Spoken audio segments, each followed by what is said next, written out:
Hello and welcome to today's episode of the Ladies Best Life podcast. I hope you're feeling sensational today. I have got an incredible guest with me today, and this lady is someone who how long ago did we meet?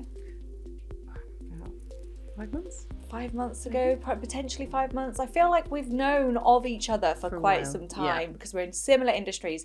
But I'm not going to take it any further. I want you to introduce yourself and what you do, who you are, everything. Go for it. Okay, I'm Mandy Taylor. I am a life and career coach, and I've been doing that for about 3 years now, and that's pretty much what I do. I'm a mum of 3 children, live in Shrewsbury, used to live in London. What else do you need to know? What star sign are you? The more info, the better. Okay, so I know we really connected at after Alex's event, wasn't it? Yeah.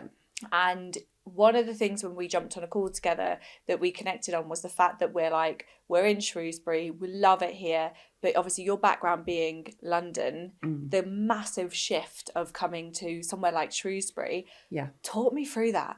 Okay, so we've been living in Shrewsbury for 11 years now, just 11 years. I did grow up in Shropshire, so I lived here from when I was a child till I was 18, went to university and then never really came back. Went straight to university, went travelling for a year and then moved to London, and so was there for a good 20 years, I would say.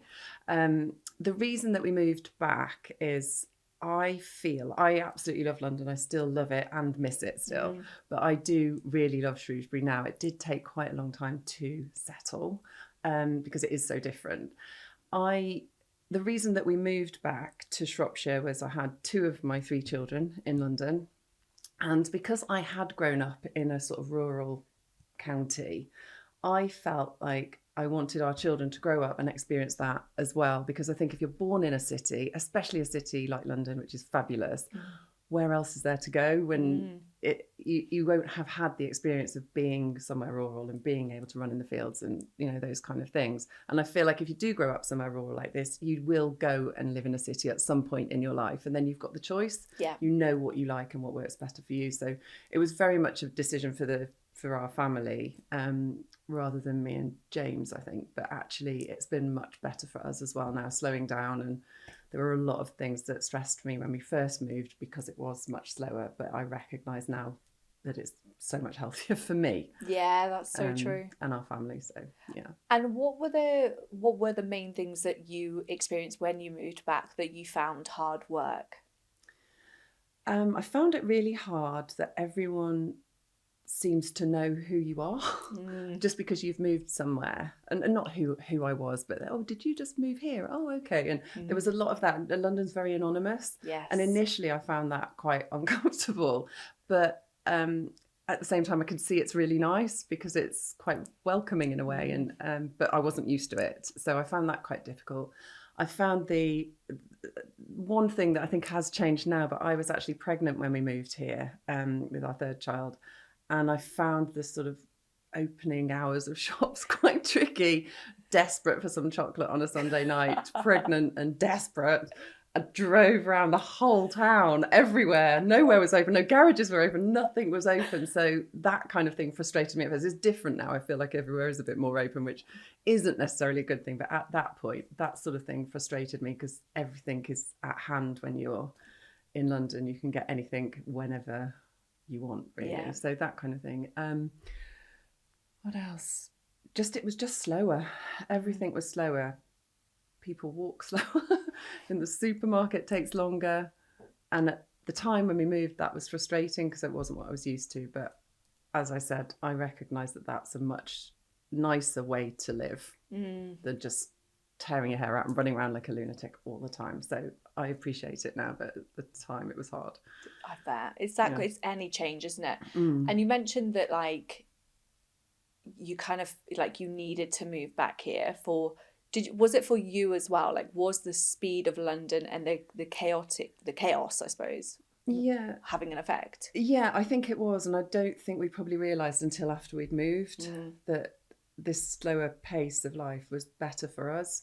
And also spending much more time with the children here, whereas when we lived in London, they were at nursery, or we had a nanny. We did a nanny share with our youngest, and so I was in town commuting, spending a lot of time, on the train, and so yes, I think I've lost my train of thought. I think that it has been better for us as well.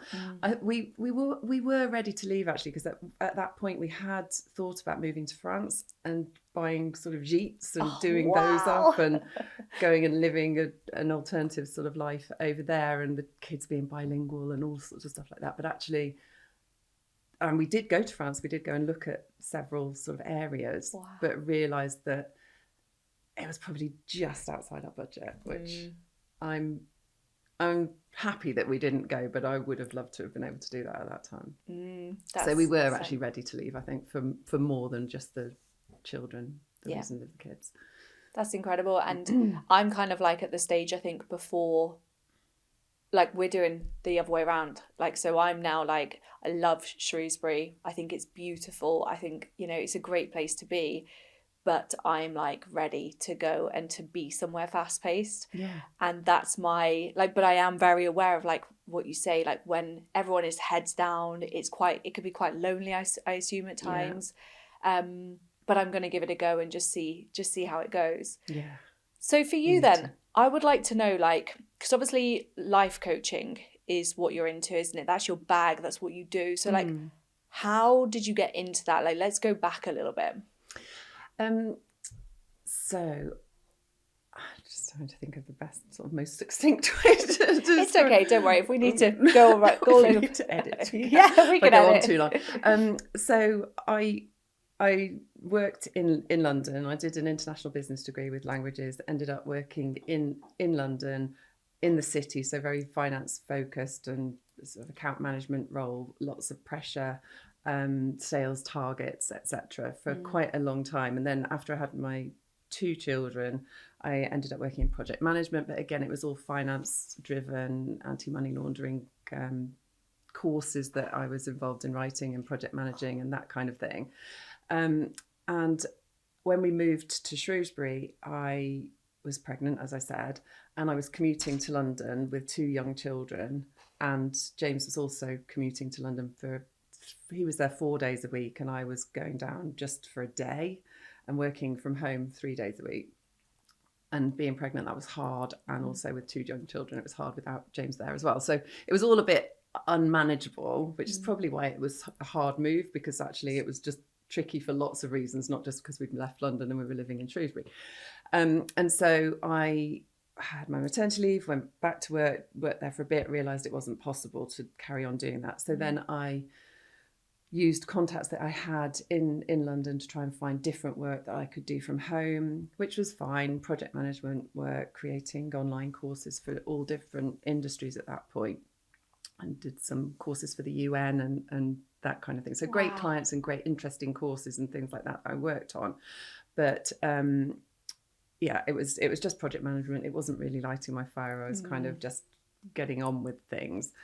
At the time, James ended up speaking to a coach, a life coach, because we were at a party and he was going on about work and how he didn't really enjoy it. And this guy said, "Oh, I speak to this lady Katie. I've spoken to her for years. She keeps me on track, etc., etc." So I ended up getting this number for my husband, organised him to have a call, as you do. Ended up talking to her for an hour first, actually. It was interesting. She said, I like speaking to people's partners as well, just for the first sort of instance to get a bit, which I actually don't do, interestingly. But so I had a lovely conversation with her, and James ended up talking to her for about 12 months. And we just saw a real shift in him, because he was very stressed, very sort of unfocused, not very present at all in our family. And it was all a bit stressful, not very, just hard to live with someone who's very sort of up and down and not sure if he's happy with his job or not. And we've just watched a real shift in him, sort of reconnecting with his values and what was important and what wasn't. And he ended up staying where he was work-wise, because he worked it all through with his coach and realised that was good, and he just needed a bit of a mindset shift. all of this was great, but throughout this time, he kept saying, "You need to speak to Katie about your career. You need to speak to her. You need to speak to her." And I was like, "Oh, no, this is for you. This is fine." And I started a PGCE at that point. I won't go into that story, but randomly becoming a secondary school French teacher. Bearing in mind, I barely spoke any French, but they seemed to think that was fine.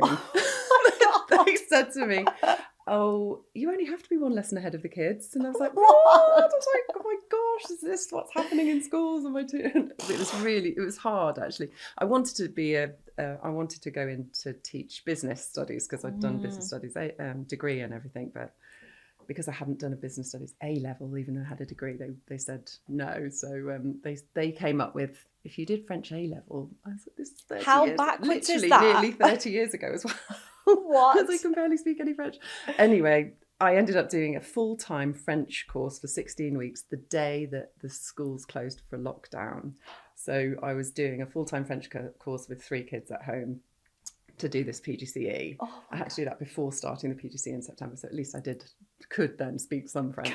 But anyway, I realised that quite quickly I didn't really want to be a teacher, and I definitely didn't feel comfortable teaching French. Oh my God, that's mad. It is mad. It does make me think, what is going on? But anyway, so after that, I ended up speaking to Katie and went through a very sort of structured career coaching process, which I found really, really enlightening, and it was great, sort of getting reconnected with my values, my strengths, my passions, my interests, all of this, and came to the end of this process. I still speak to her once a month. I think, as you probably know, most coaches have a coach, absolutely, because they recognise the benefits. And so I ended up doing a diploma in transformational coaching with Animas. Yes. So that's how I did it. It's quite a long story, but that's brilliant. And I think so many, like, those parts of the jigsaw puzzle are all so important, and to understand your trajectory and your journey is powerful. So you obviously did the transformational coaching. How is that different to other, because obviously there are so many different types of coaches and coaching out there? I'm not sure how it's different to other courses. I just really resonated with that particular course. I was looking at different courses, and it was doable with the sort of home life. It was all online, but it sort of went through. I'm trying to think of the contents of the course. It was 3 years ago. I'm 50. I can't remember things. But the whole process was a great course where you had to do all your hours and had to do lots of reflective practice as well in groups with other coaches. Nice. So I think it's called transformational coaching because you do a lot of mindset work, a lot of transactional analysis work, that kind of thing. Incredible. It's, I was at an event 2 weeks ago, the one in, Manchester, at Old Trafford. And we have a vision coach that works inside Coaching Club. And she's just launched a business to help coaches to be better coaches.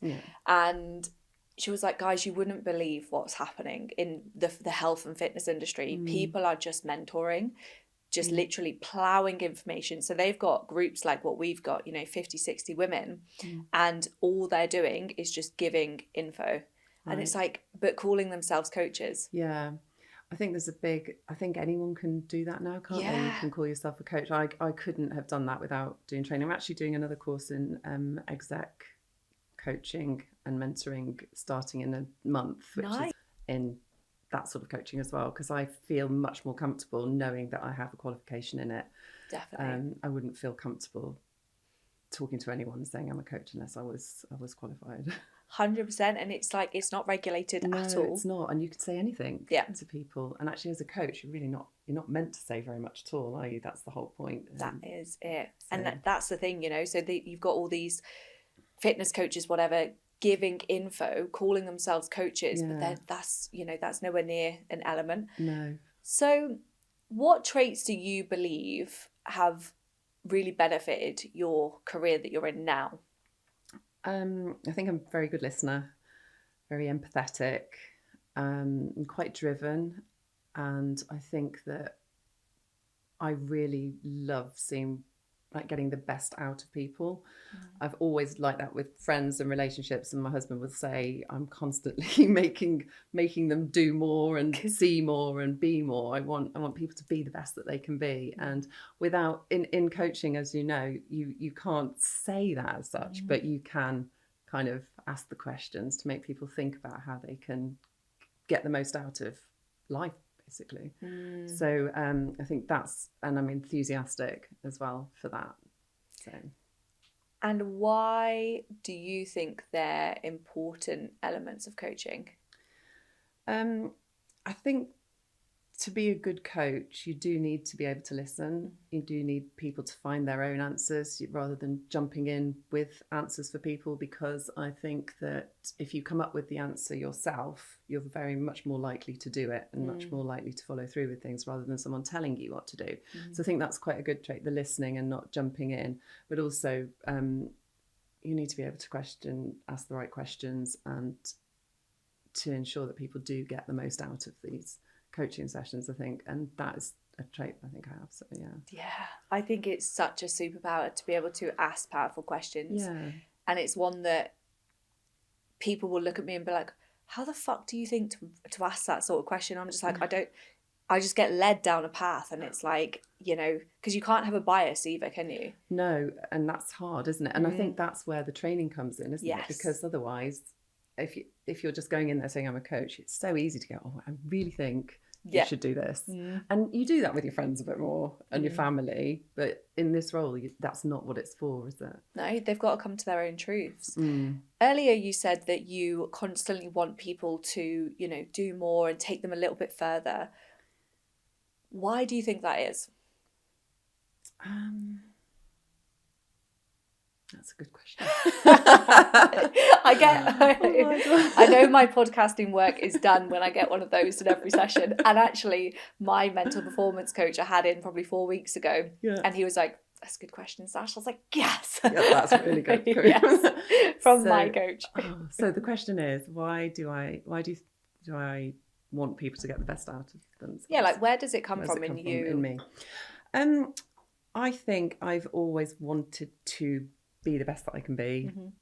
I love traveling. I know you do too. I want to see the world. I like learning about different cultures and what's out there, and I feel like there's always something more to know. And I think knowing that keeps you more sort of centered and grounded in who you are and what's important to you. I think that you can get very narrow if you just stay in one place or one spot, or don't open your mind up to the fact that there's so many other possibilities for life, whether that's work, travel, relationships, family, everything. And I find that really exciting. And I think my husband finds it a bit exhausting. What about this? We should try this. Yeah, they find that a bit much. But I'm like you, exactly like you. I'm like, but we could try this, and okay, this is great, but how about this? Yeah. So you like to do that because you think it's good and it helps to open up the mind. That's where I was going. Fixed mindsets.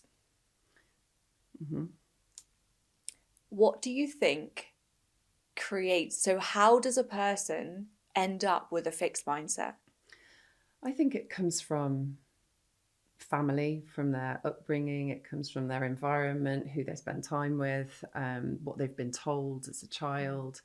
And as much as there is, coaching isn't therapy, 100% it will come up where this fixed mindset has come from. And it tends to be from your past, from your parents, from anyone influential in your life, teachers, and also what you've then subsequently believed and told yourself constantly for the subsequent years, until you get to the point where you recognize that actually I don't need to think like this, and thinking like this is just not working for me or doesn't make me feel good. I mean, even just having conversations all the time, which we all do it. I'm not saying I don't do it, because I definitely do, but the whole kind of I'm never going to be able to do that, or I'm not that sort of person, or I'm a shy person, or I'm an extrovert, or I'm a this. You've labeled yourself immediately and put yourself in a box, and actually you don't have to be like that. And actually trying to have those conversations with my children is they find it frustrating because they're like, stop coaching me. And I'm like, I'm not. I'm just, this isn't to do with Just the a coaching. question. This is just thinking maybe you could think like this, and that's telling someone. I'm telling you, I'm not coaching you. So I think it comes from all of your history. What about you? What do you think? I find, like, so when you were talking then and you said about how like we label ourselves, it took my brain back to a date that I went on 2 years ago. And this guy was like, he was talking about someone else and he was like, oh my God, they've like changed so much. And bear in mind, he's like 28 or something. And he went, I haven't changed since I was 18. And I was like, get me out. Yeah, alarm bells. Instant red flag. Yeah. But it's just crazy how, because I struggle to understand, although I can relate and I can put myself in their shoes, because my brain is like, I can't do something. Okay, how can I? Yeah. Or, you know, I'm currently unhappy with said circumstances. Some people would be like, well, I'm stuck, or well, it's good enough, or, you know, whatever. But stepping out and just giving yourself the opportunity to try something, I think is so powerful. I think the biggest thing that I see why people stay stuck and why people stay in a fixed mindset is because they're scared. Yeah. It's fear. It is. It's stepping out of that comfort zone. It's not feeling safe. Yeah. Because you're putting yourself out there, aren't you? And making changes. It's definitely fear. Yeah. But then it makes me think, well, you know, you've got some people in the world who, because we will all have built beliefs. We will all have gone through stuff in childhood that will have made us think a certain way. So why, maybe a tricky question, and I'm just being curious, why do some of us go, well, actually, like, I'm going to give it a go, or I'm going to go and experiment? And then why do other people, they literally stay on that path and they believe that and they just keep doing almost like recreating their parents' lives? Yeah. Why do you think that is? I think it's awareness. I think it's about self-awareness and being aware of what you do. I think people calling you out on it is necessary. Otherwise you will just keep going, and people do just keep going and going and going. And it's only when you stop and question it, and some people never will, maybe because they're happy, they don't recognize they're stuck, they just think this is the way it needs to be.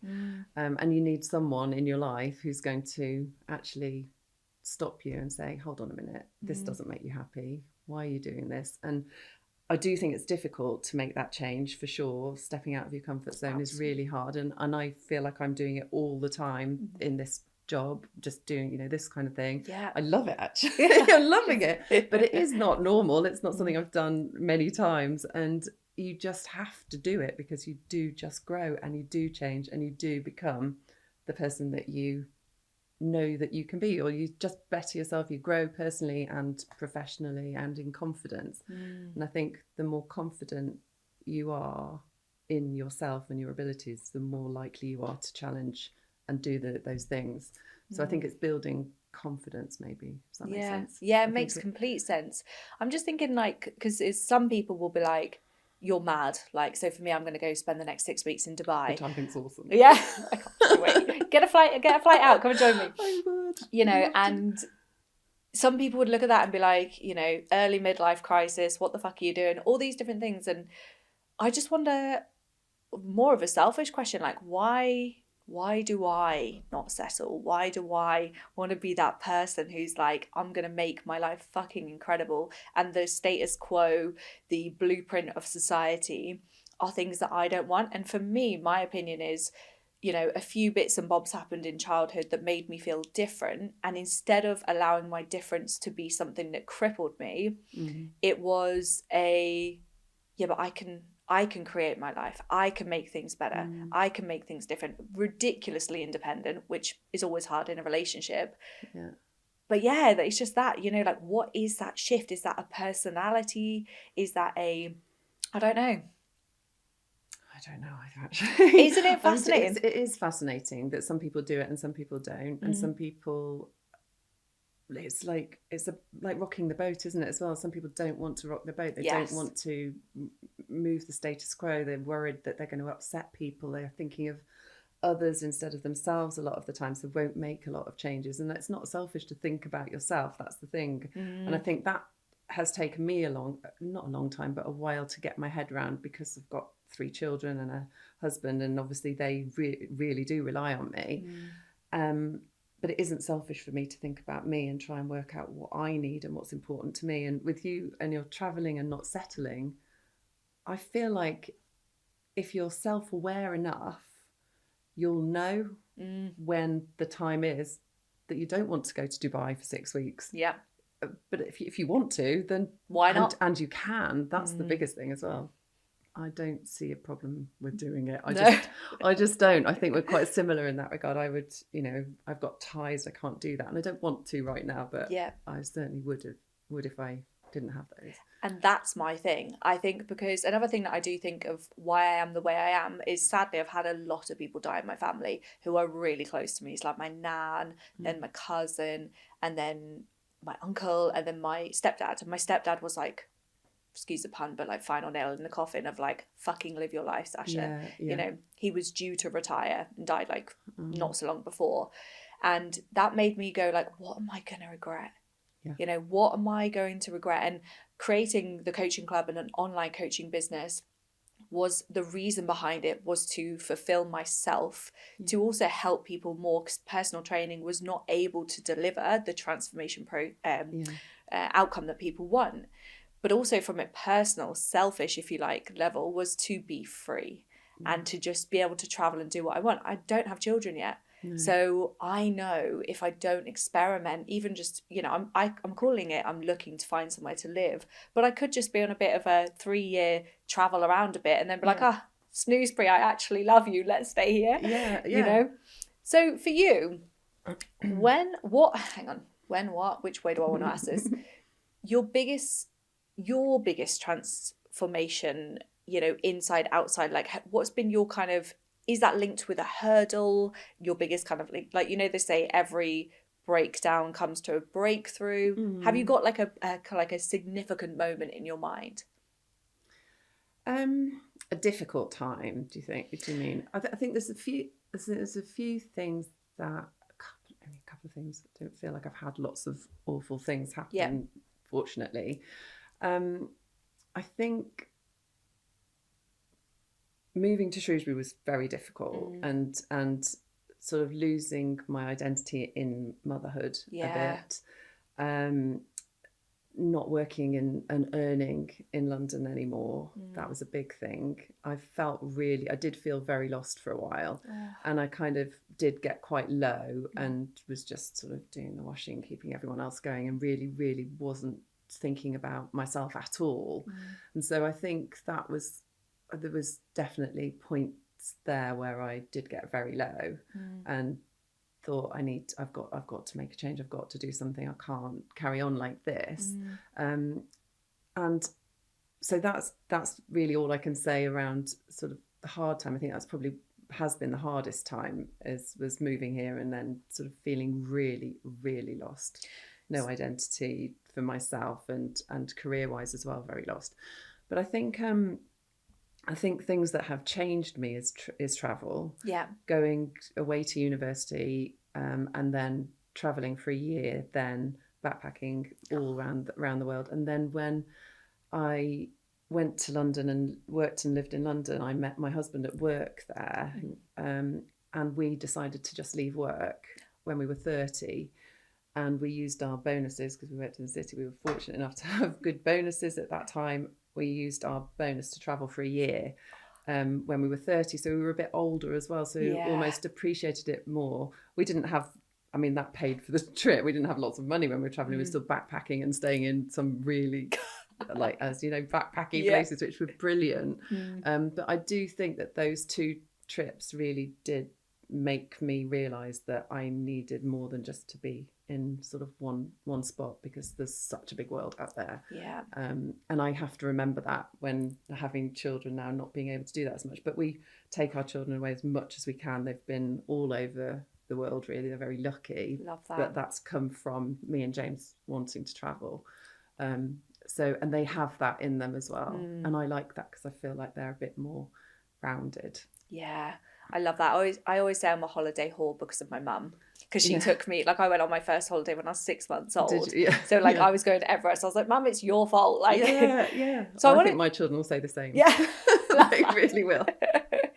So I want to touch back on, because you said about like identity going when you moved up here, had your third child. So was it kind of like an accumulation of the fact that you were no longer working in London, you'd had your third child, you were here, so it's very different vibes. What do you think it was, like an accumulation of those things, and that's why you lost yourself? Yeah, I think so. I think I had a bit of this sort of traumatic time with some friendships around the time that we moved here, which I won't go into. Yeah. But so that was tough, and not having my really solid group of friends from London, that was difficult, because I really have a lot of friends are really important to me, is what I'm trying to say. So that was quite tricky. And then the work thing, having a third child, James being away a lot, not being settled and not having a group of friends yet here was really, really tough. So it was an accumulation of all of that, I think. And then sort of remembering who I was back in London before having children was just so far removed from being in Shrewsbury with a family.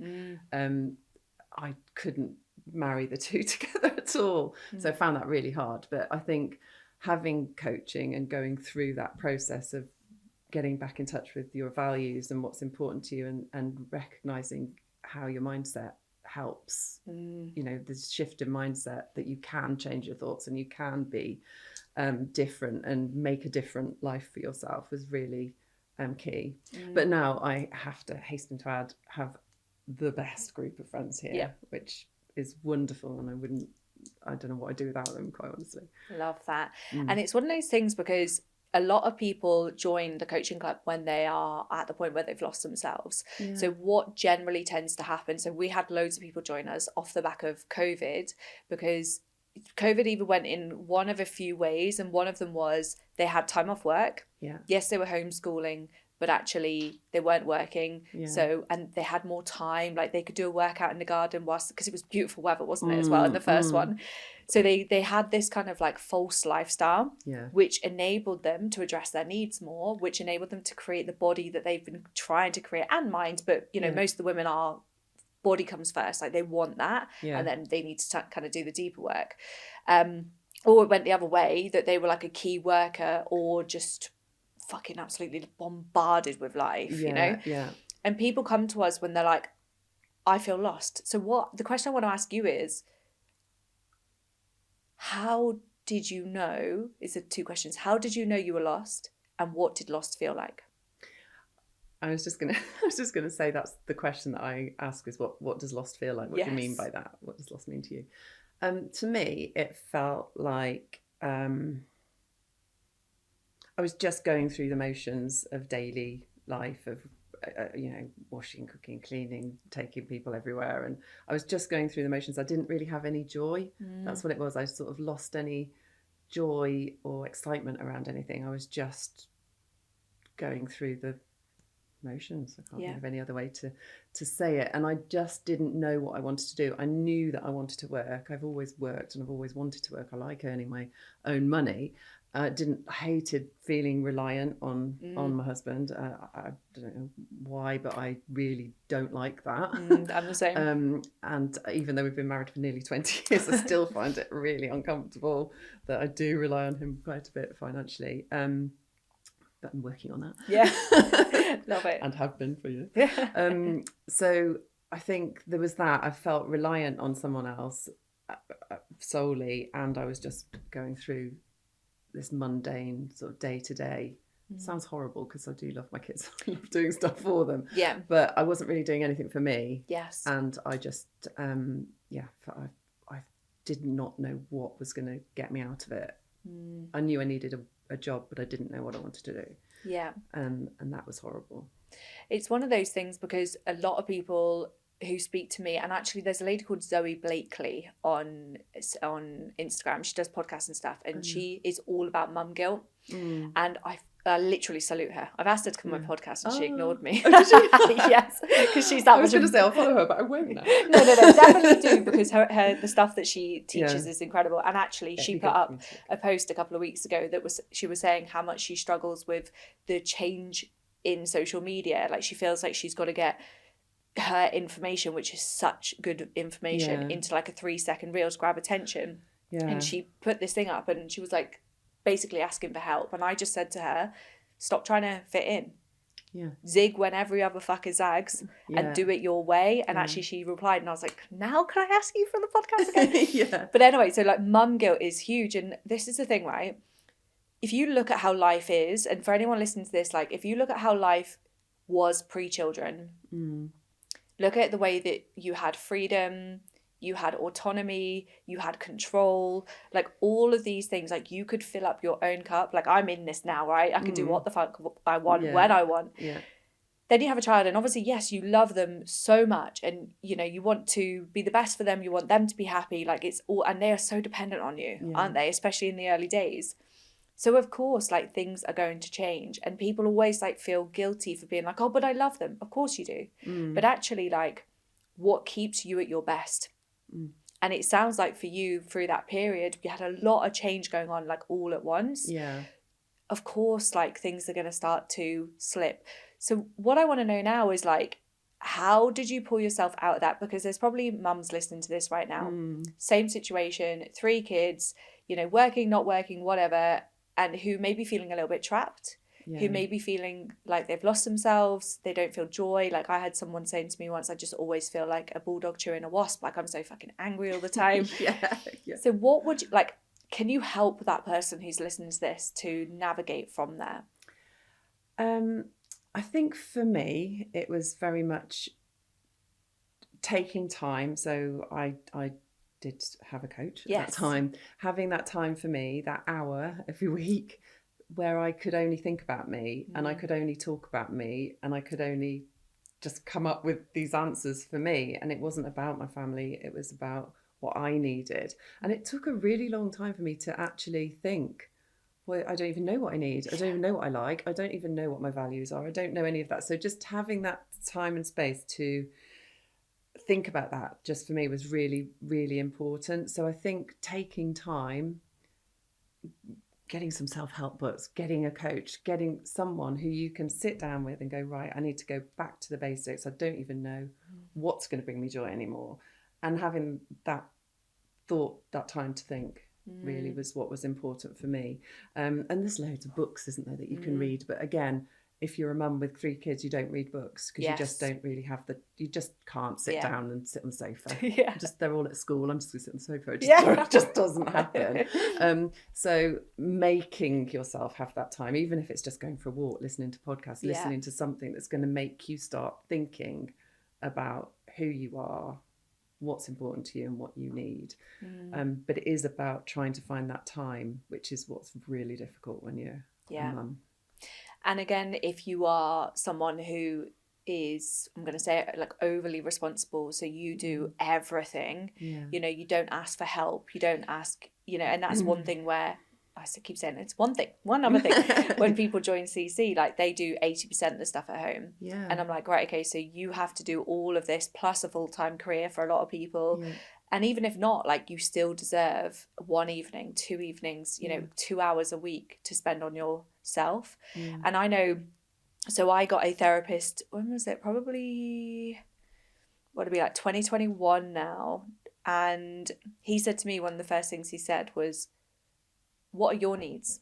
And I was like, my brain went straight to like Maslow's hierarchy of needs into like safety, so like a roof over. I was like, well, I've got all of my needs. Like I've got a house. I'm grateful to have a house. I've got water. I've got food.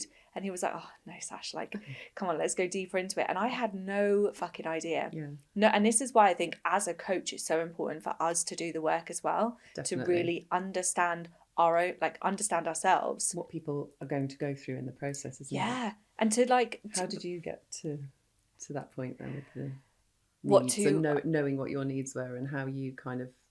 Just a lot of questioning. So a lot of questioning, because not so long after, with the vision coach that we've got inside CC, she was going like, what do you do for fun? Because I'm super ambitious and driven, and I also, it's a blessing and a curse, but I love what I fucking do, and I love training. So everything that I do from a career aspect links into passion and fulfillment. But then what happens is we become one-dimensional.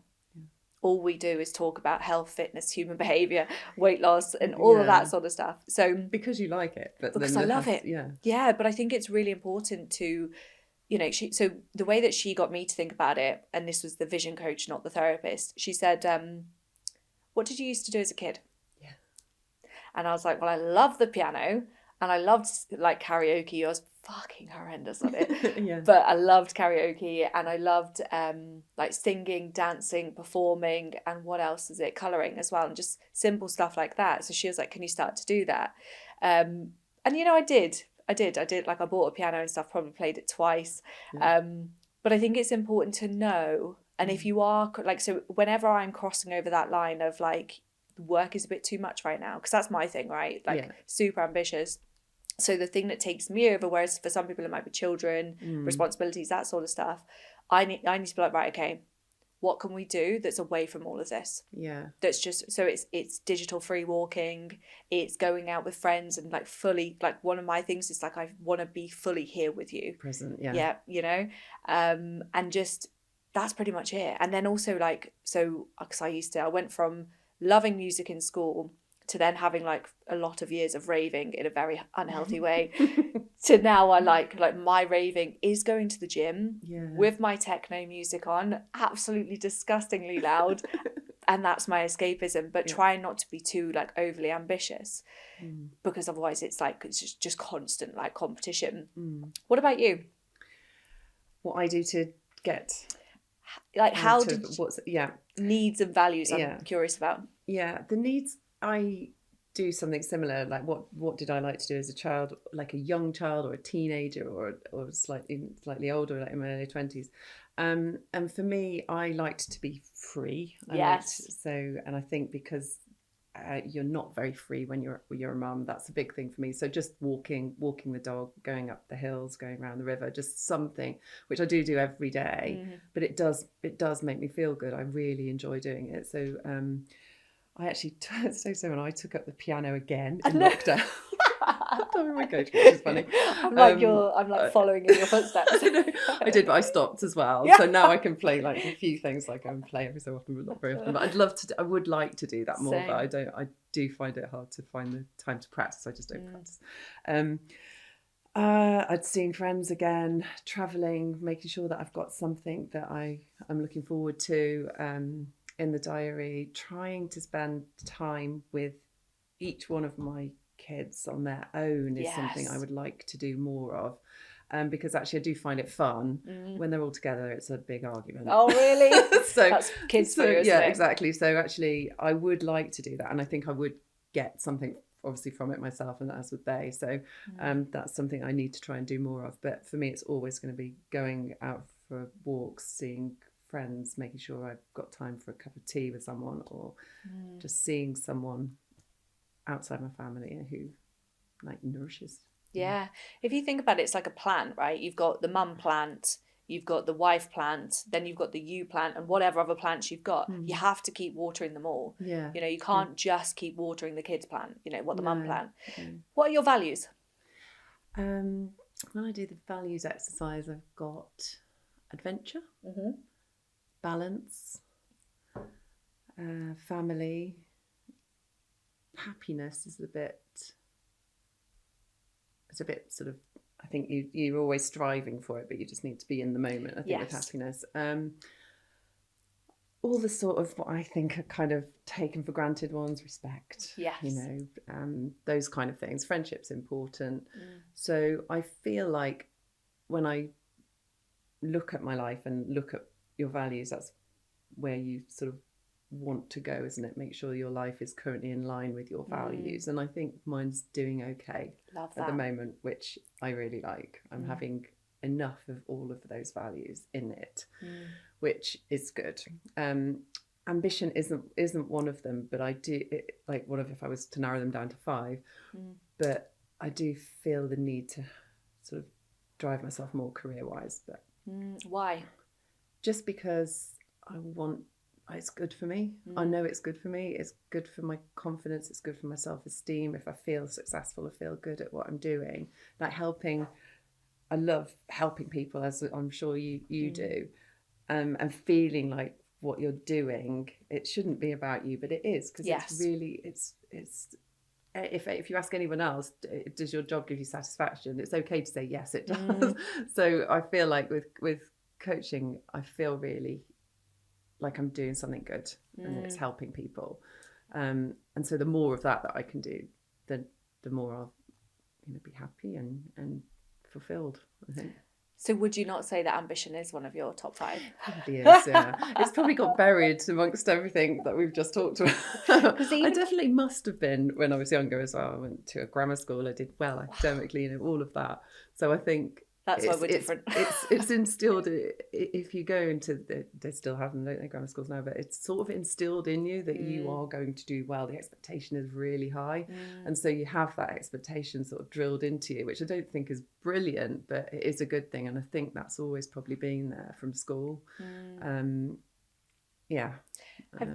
Have you done Dr. John Demartini's value test? No. Okay, he is the king. Can you send me Yes, that? of course. So he is like the king of values, and he's so like, I've had quite a few live coaching sessions in a group with him. I don't think I could afford him one-to-one, unfortunately. He's incredible though, and like, he's one of those people, like a lot of people tell me that they can't stand his voice, but if you can get past, I personally don't mind it, it's just American voice.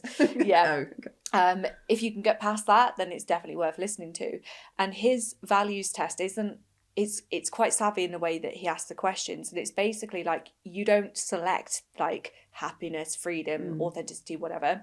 You would write down, so he's like, one of them is like, if you look around your office, what surrounds it? If you look around your house, like what surrounds it? What are you spending your money on? And things like that, because often people will. That's really interesting, isn't it? Yeah, I like that. Often people will just regurgitate the values that that they think that other people want them to have, or they should be. So people always say family, especially mums, and it's like, okay, get that, but if we were to actually look at what you want to do, what you spend your time on, what you really want to do, and what fulfills you as well. So it sounds like career for you, and luckily, like, we're in a job, like you said, that is so satisfying. So I would definitely challenge you on that and say, it sounds like, and you can name it what you want. Like, are you across the board? Because you said it before, you are egging other people to become their best self. So ambition, self-betterment, personal development, because that can kind of be development, across the board. Yeah, no, I think you're right. I think you're absolutely right. And I think ambition is probably there as well. I think it's a fucking great trait. Yeah, no, it is. It's good because you want to get the best out of you. And actually, I would want that for my kids as well. And I do want it for me. I think sometimes you get to a point where you think, oh, I don't feel like this anymore, but I certainly did, like, previously. Oh, it's just a lot of effort, and it's too much, and I'm too old, or I'm too this, and I'm too busy with this. I'm too to focus on it. But actually, I don't feel like that anymore. I know full well that I can I can grasp it all, and I can do it as well. So it's that whole practice what you're preaching, isn't it? Yeah. And doing that. But I'm really interested in that values exercise, because that's interesting. Just immediately then when you said what you spend your money on, that's just, it's there, isn't it? That's what's important to you. Yeah. Mine's just work. Mine's just holidays. Travel, food. Yeah, food. Work. And if you look at what comes, like, I always think with values, if we can look at, right, what are we spending our money on? What is in our surroundings? What do we listen to? Yeah. So for me, it's human behaviour and it's business. So when I'm listening to podcasts, so I'm like, okay, but instead of it just being business, what other thing can I how can I create a word that links to other areas of life? So for me, it's self-betterment. Yeah. Because that's in business and in self, So it's powerful. It's really powerful. Yeah. So Dr. John Demartini. What are you struggling with right now? Because I think the reason why I'm asking this is people pedestal coaches, and coaches can sometimes, and not just coaches. Yeah, I know what you mean. Yeah. They will feel like they so I've worked with a number of coaches, right, who come into coaching club. They will not be named. They will they will not allow, like they will, like them having a coach is like secret, like MI5 secret. And I'm like, I find that fucking fascinating, because the thing that I think we do really well, and I say we as in coaching club, is like, if I'm struggling, without sharing, you know, oversharing, the guys will know. They will know. And it's all like complete authenticity, complete vulnerability, but with professionalism. So that's why I'm asking, because I think it's really good to demonstrate. No, I think you're absolutely right. And I think I quite often think people think you've got all the answers when you're a coach, and that's absolutely not true. You've got the tools, but whether you apply them every time or, you know, that. So at the moment, I'm struggling with, it's quite a lot. Not Love really. the honesty. It's the age-old time. So people come to coaches quite often, you know, overwhelmed with everything that they have to do, etc. And you're looking at time management and why you struggle and what does time mean to you and all of this. So I struggle with that a lot, and I have to really stop and think, what is it that's going on here? But I am struggling with that at the moment. There's lots to do. We've got decorating to do. We've got just all kinds of things. I'm trying to sort out my home office and having calls with people with different paints on the back of the wall, which I just don't think looks very professional. So I struggle with that in my head. That's not professional. It's not professional. They probably won't even notice. I know, but it's what you notice yourself, isn't it? So I think really it's that it's keeping on top of the business side of what I do, because it's not what I like doing. I don't really enjoy social media. I don't enjoy trying to put myself out there. So that's been something that I've struggled with all the way through, but now I don't mind so much putting myself out there. It's the time it takes to, you know, create content and put things out there. So that's a struggle for me, because it's not my favorite part of you know, what I do. It's not really what I want to do. I want to just coach. So same. There's that struggle. So that's a balancing sort of act. And then I think it is just your general day-to-day keeping on top of a family life. And I've got 2 teenagers, 16-year-old boy, a 13-year-old girl, a 10-year-old boy. There is a lot of challenges when it comes to emotions. You know, you think when children are little, it's a physical challenge. You know, it's physically hard, but it's really mentally quite challenging. So that sometimes I struggle with going into a coaching session when I may have just had a 13-year-old screaming at me. So it's keeping centered, keeping balanced all the time. So that's their struggles, I think. They're incredible struggles and so relatable. And this is something, so I've recently hired a new mentor, and there's certain elements he's kind of pushing me to do. And I was like, I just don't have the time. Like, I don't have the time to be doing X, Y, Z. And I looked at my diary, and actually only this weekend I looked at it, and I was like, no wonder you don't feel like you got fucking time. Like, I'm overlapping. Like, so I use Google Calendar. It's what I recommend. I do. And instead of it being like lunch for an hour, it's like lunch and create a reel. You know, when you're like, no wonder I feel overwhelmed. No wonder I feel like I've got to work weekends. No wonder it's like I don't feel like I've got any time, because I'm putting too much in. And one of my favourite things that an old mentor said to me is, make sure you have white space. White space in your diary, which I never have. And it's tough, isn't it? Really hard. I think... Sorry, go. How do you manage that then? Be honest, and just go like, so this weekend I looked at it and I was like, right, okay, I can't be in 2 places at once. So, and like this week, for example, I'm doing a lot of filming, a lot of content creation. So that's what I was going to say for you. Potentially it could be that instead of you trying to reactively do social media, on like a daily basis, which your stories are brilliant. I love how you're so open, honest, and it's just you and your natural, you know, walking the dogs and stuff. I love that. Thank you. But I think if you wanted to do like the posts or the reels, you know, 2 a week, 3 a week, and do it like first thing on a Monday, so you eat the frog. So for me, it's constantly being honest. And this is something that I think it's one of my greatest strengths, is I don't mind about being vulnerable. I don't mind about I'm like so good at, sometimes too good at taking responsibility.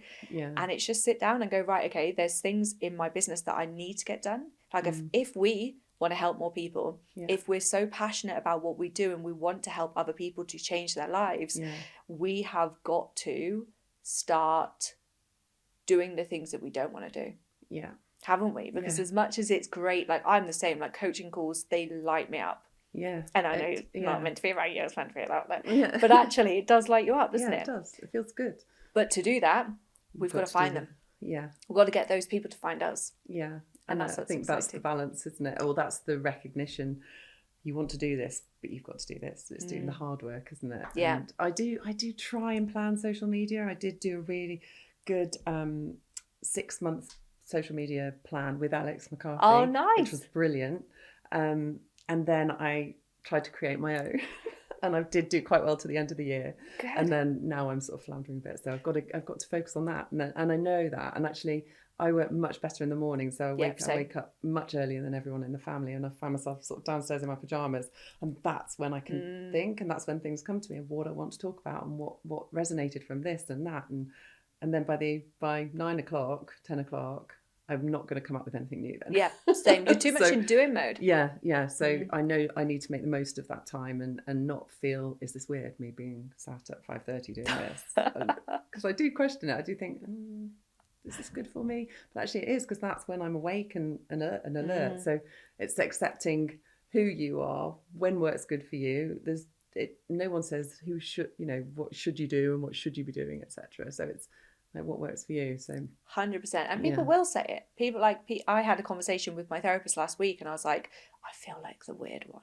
He was like, what do you mean? And I was like, well, all of my siblings, none of them are married, but they've been in long-term relationships and they've all got children. I'm 32 and, they all had children way younger. And I was like, then looking at my friends and not like, friends can sometimes accept the status quo and stay where they are and identify themselves with their problems. And I'm here like, right, let's fucking take over the world. Like I want to help as many people as I can. And I'm going to go live in Dubai for 6 weeks. And I was like, I feel really weird.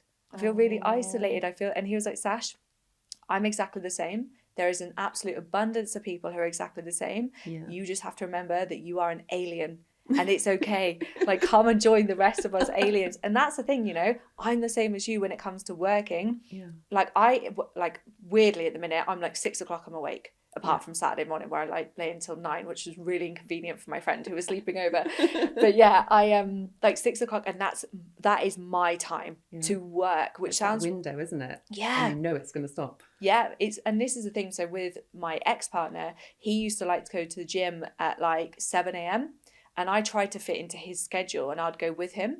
But then if I burnt that precious creative energy in the gym, I am then fucked to try and do creative work in the business. Yeah. So it's about you honouring your needs and what really works with you, isn't it? Yeah, and being like, that morning time when everyone else is still asleep and when your brain is firing, fucking run with it. Yeah, because I used to worry about the fact that I wasn't getting enough sleep and I always wake up early, but actually that's brilliant for me. Yeah. Really good. Love go it. to bed early as well. Yeah, same. Like I'm at 9 o'clock. Like my thing at the minute if I'm not in bed at 9, I'm asleep on the sofa. So. I love it. My thing at the minute is when I'm not coaching in the evenings, my phone, I'd say needs to be, I'm working on it. Phone needs to be away, 7:45. I watch an hour of Griselda. Have you seen it on Netflix? Oh, yes. We're just about to start to watch it. Someone recommended it to me. Yeah. Yeah, it's I know brilliant. It's all about drugs, isn't it? Drugs, yeah. That's all the stuff I absolutely love to watch, like violence, drugs, that sort of stuff. It's incredible. You watched Top Boy? Yes. Of course I watched. Brilliant. So good. And what was that recent one with Michelle Keegan? Oh, yes. I did watch that one as well. I can't remember, but yeah, that one. No, but that's my thing. So my evening routine now is 7:45 phone down, which is hard. But then phone is away and I do an hour of Griselda, then I go to bed. Yeah. So 8:45. But I love it. That's really nice. So final question. Yeah. If you could be the architect of your future, which you are, but if you could do it and like really like do it on steroids, like literally amplify it. Yeah. What does your best future look like?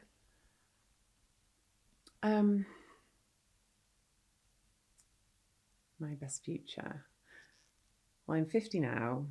I like the fact that I'm doing this job. I love that. So I want to not always, but I want to be doing that for as long as I can over the next sort of, 10, 15 years. Very happy to be doing that. I want to build that business. So my best future would be more clients, doing more workshops, imposter syndrome workshops, those kind of things, and getting some online courses going. So that's work wise. I really want to get a camper van. I really want James to be able to retire. I'd like us to be able to travel again when the children leave home, so that's not that long away. I want to be able to go and visit them wherever they are in the world, because I anticipate they're going to be all over. I do want to have a lot of that sort of travel, but with a base, and I would really love to have a base by the sea. Yeah, that's incredible. So travel, self-betterment, continue to grow the business. Amazing. That's amazing. So where can the listeners find you? Like, tell them a little bit more about what it is that you do, and if they wanted to work with you, why would they come to you? Like, what is it that you are able to help them with? Because obviously before you mentioned imposter syndrome and stuff. So people can find me on Instagram or Facebook or LinkedIn, Mandy Taylor Coaching, and my website as well. I help people who are feeling a bit lost or a bit stuck, either in life or career-wise. So I work online mainly on the phone, or we can have face-to-face coaching too. I do run imposter syndrome workshops, which I did 3 last year, and I am going to do another one in the spring. It is nearly spring. Yeah. I know. Like, it's going. I know. I'm doing a couple for the Chamber of Commerce as well. So exciting. Yeah, I'm speaking at their event on the 8th of March as well. Oh my God. Yes, the International Women's Day event. So that'll be great. If you're feeling a bit lost, feeling a bit stuck, feeling a bit like you want to make a change, you don't know what that change is, but you know you want to do something, then having some time and space for me could help. Incredible. Thank you so much for your time and your energy today. This. It's good fun, isn't it? It's just a chat. No, really nice. Thank you. Thank you very much. Ladies, thank you so much for listening. Please, please, please, as I asked last week, share this podcast. Mandy's going to be tagged on it, so you can also connect with her on social media. But please share it. We want to build the numbers up, we want to build the viewers up so that we can help impact more lives. Appreciate you a million%. See you soon.